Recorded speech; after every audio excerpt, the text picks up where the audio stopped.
adik-adik, Shalom, selamat hari Minggu. Kita ketemu lagi di Kids in Christ online service hari ini, hari Minggu tanggal 16 Maret 2025. Hari ini sekolah minggu kita, tema pelajarannya mengenai memilih hidup takut akan Tuhan. Sebelum kita masuk ke cerita Alkitab, sebelumnya kita akan berdoa dulu, lalu kita akan menyanyi sama-sama. Mari kita berdoa. Selamat hari Minggu Tuhan Yesus, terima kasih kami masih bisa berkumpul bersama-sama lewat pertemuan sekolah minggu online pada hari ini. Kami mengucap syukur buat pertolongan dan penjagaan Tuhan Yesus selama 1 minggu kemarin. Kami mau memuji Tuhan, kami mau mendengarkan cerita firman Tuhan. Tuhan tolong supaya kami bisa duduk manis dan mendengarkan firman Tuhan supaya kami bisa hidup semakin menyenangkan hati Tuhan. Segala pujian, hormat, kemuliaan hanya bagi Tuhan Yesus. Di dalam nama Tuhan Yesus kami berdoa dan mengucap syukur. Haleluya. Amin. Sekarang kita akan dengerin lagu sama-sama. Let's go!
Oke adik-adik, kita sudah berdoa, kita sudah memuji Tuhan, sekarang kita akan dengerin cerita firman Tuhan.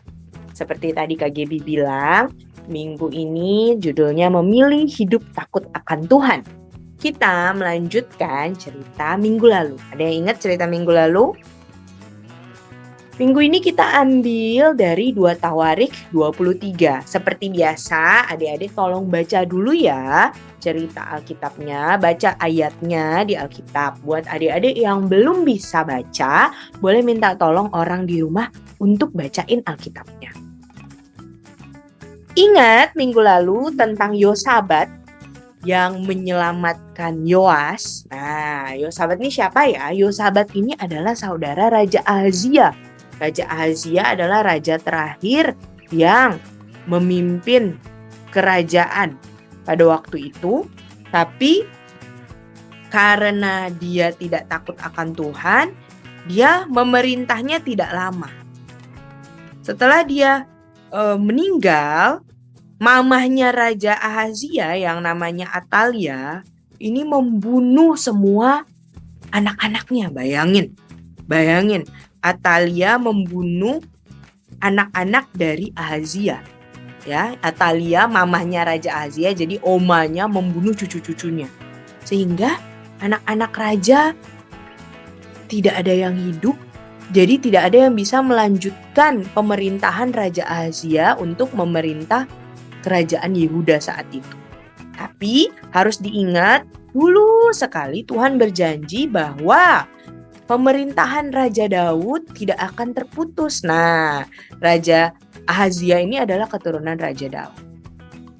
Nah, Raja Ahazia ini punya saudara namanya Yosabat. Ya, Yosabat ini seorang perempuan, saudaranya Raja Ahazia. Waktu anak-anak raja yang lain dihukum, dibunuh, bayangin dibunuh sama omanya sendiri. Yosabat menyembunyikan dan menyelamatkan salah satu anak dari Ahazia. Namanya Yoas. Yoas ini disembunyikan di dalam gudang tempat tidur dan disembunyikan di dalam rumah Allah selama 6 tahun selama Atalia ini memerintah. Jadi Yosabat sembunyiin di gudang tempat tidur di rumah Allah sama pengasuhnya. Jadi ada yang mengasuh Yoas. Yosabat anak Raja Yoram, saudara Raja Ahazia. Ingat, kita bahas 2 cerita sebelumnya, Raja Yoram dan Raja Ahazia. Dua-duanya hidup tidak takut akan Tuhan. Tapi Yosabat, walaupun dia anaknya Raja Yoram dan saudaranya Raja Ahazia yang hidup tidak takut akan Tuhan, Yosabat sendiri hidupnya takut akan Tuhan. Dia menikah dengan seorang imam yang namanya Yoyada. Ya, Imam Yoyada. Sekarang yang kedua, ingat ini siapa? Ini adalah Ratu Atalia. Saat Yoas disembunyikan oleh Yosabat dan suaminya Imam Yoyada di rumah Allah selama 6 tahun, saat itulah Ratu Atalia memerintah. Atalia ini adalah istri dari Raja Yoram dan ibu dari Raja Ahazia. Dia berasal dari keluarga raja di Israel yang namanya Raja Ahab, yang keluarganya tidak takut akan Tuhan. Sehingga Atalia ini mempengaruhi Raja Yoram, istri suaminya, dan Raja Ahazia, anaknya selama mereka menjadi raja. Mereka memerintah kerajaan Yehuda dengan tidak takut akan Tuhan. Jadi Atalia ini memberi pengaruh yang buruk. Atalia sendiri hidupnya tidak takut akan Tuhan. Lalu setelah disembunyikan selama 6 tahun, Yoas disembunyikan selama 6 tahun oleh Yosabat dan Imam Yoyada. Akhirnya pada tahun ke-7, Imam Yoyada bersepakat dengan kepala-kepala tentara untuk mengangkat Yoas menjadi raja.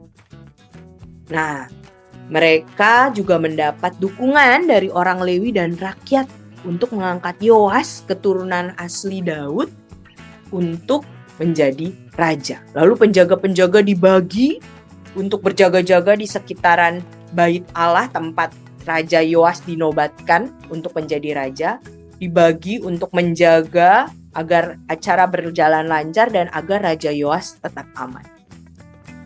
Pada waktu dinobatkan, rakyat bersukacita dan bersorak-sorai. Sehingga Atalia bisa mendengar sorak-sorai dan sukacita rakyat. Lalu dia cari tahu apa sih? Setelah dia lihat bahwa rakyat menyambut Raja Yoas, dia marah. Dia merobek pakaiannya dan dia berteriak, "Khianat, khianat." Jadi dia merasa dikhianati. Tapi karena raja keturunan Daud yang sebenarnya sudah diangkat jadi raja, Atalia ditangkap dan dibunuh, dihukum mati. Dan orang-orang yang mendukung dia, mendukung Ratu Atalia ini juga dihukum mati. Ingat, Atalia ini bukan keturunan Raja Daud. Dia adalah anak Raja Ahab, Raja Israel, dan dia hidup tidak takut akan Tuhan. Setelah Atalia dihukum, Imam Yoyada di acara itu mengikat perjanjian antara dia dengan rakyat dan raja dan menyatakan bahwa mereka adalah umat Tuhan. Sesudah itu rakyat merobohkan patung dan mezbah Baal dan imam Baal pun dihukum. Setelah Ratu Atalia meninggal, mereka kembali hidup takut akan Tuhan, rakyat hidup bersukaria dan aman. Nah, apa pelajaran yang bisa diambil adik-adik? Kita lihat 2 perempuan yang ada di cerita ini. Ada Ibu Yosabat, ada Ibu Atalia. Yosabat dan Atalia ini sama-sama berasal dari keluarga yang hidupnya tidak takut akan Tuhan. Ingat, Atalia ini adalah anak keturunan Raja Ahab. Dia menikah dengan Raja Yoram dan punya anak namanya Raja Ahazia. Dia adalah anaknya Raja Ahab yang tidak takut akan Tuhan. Dia memilih untuk hidup tidak takut akan Tuhan. Dan dia sekali lagi mempengaruhi Raja Yoram dan Raja Ahazia. Nah, Yosabat ini adalah anaknya Raja Yoram. Jadi Yosabat ini punya papa yang tidak takut akan Tuhan dan saudaranya yang namanya Raja Ahazia juga tidak takut akan Tuhan. Tapi walaupun Yosabat dan Atalia sama-sama punya papa yang tidak takut akan Tuhan, tapi mereka memilih jalan hidup yang berbeda. Yosabat memilih untuk hidup benar dan takut akan Tuhan. Dia tidak membunuh tapi menyelamatkan Yoas dan menyembunyikan Yoas. Sedangkan Atalia ini dia memilih hidup untuk tetap tidak takut akan Tuhan. Sehingga akhir hidupnya menyedihkan. Ingat, dia dihukum mati. Jadi kira-kira adik-adik, kalian ini mau hidupnya seperti Yosabat atau seperti Atalia? Kalau Kak Gebi ingatkan kalian untuk ayo kita pilih hidup takut akan Tuhan seperti Yosabat. Mari adik-adik kita berdoa. Tuhan Yesus, terima kasih buat pelajaran firman Tuhan hari ini. Kami belajar dari 2 orang perempuan yang berasal dari keluarga yang tidak takut akan Tuhan. Namanya Yosabat dan Atalia. Tapi Yosabat memilih untuk hidup takut akan Tuhan, sedangkan Atalia tetap hidup tidak takut akan Tuhan. Tuhan, kami mau belajar hidup takut akan Tuhan. Dari manapun kami berasal, walaupun lingkungan kami mungkin tidak mendukung, sekolah kami tidak mendukung untuk kami takut akan Tuhan, tapi kami mau tetap hidup takut akan Tuhan seperti Yosabat. Mampukan kami Tuhan Yesus, mampukan kami Roh Kudus, supaya kami hidup takut akan Tuhan. Kami mengucap syukur buat cerita firman Tuhan hari ini. Kami akan menutup kebaktian Kids in Christ online service ini. Tuhan memberkati selama seminggu ke depan. Apapun yang kami lakukan, kami memuliakan Tuhan dan hidup takut akan Tuhan. Kami sehat, kami bersuka cita, menjadi berkat dan menyenangkan hati Tuhan. Pertemukan kami kembali minggu depan tanpa kekurangan suatu apapun. Segala pujian, hormat, dan kemuliaan hanya bagi nama Tuhan saja. Di dalam nama Tuhan Yesus, kami berdoa dan mengucap syukur. Haleluya. Amin. Tuhan berkati ya adik-adik. Tuhan Yesus memberkati. Sampai ketemu minggu depan. Bye-bye. God bless you.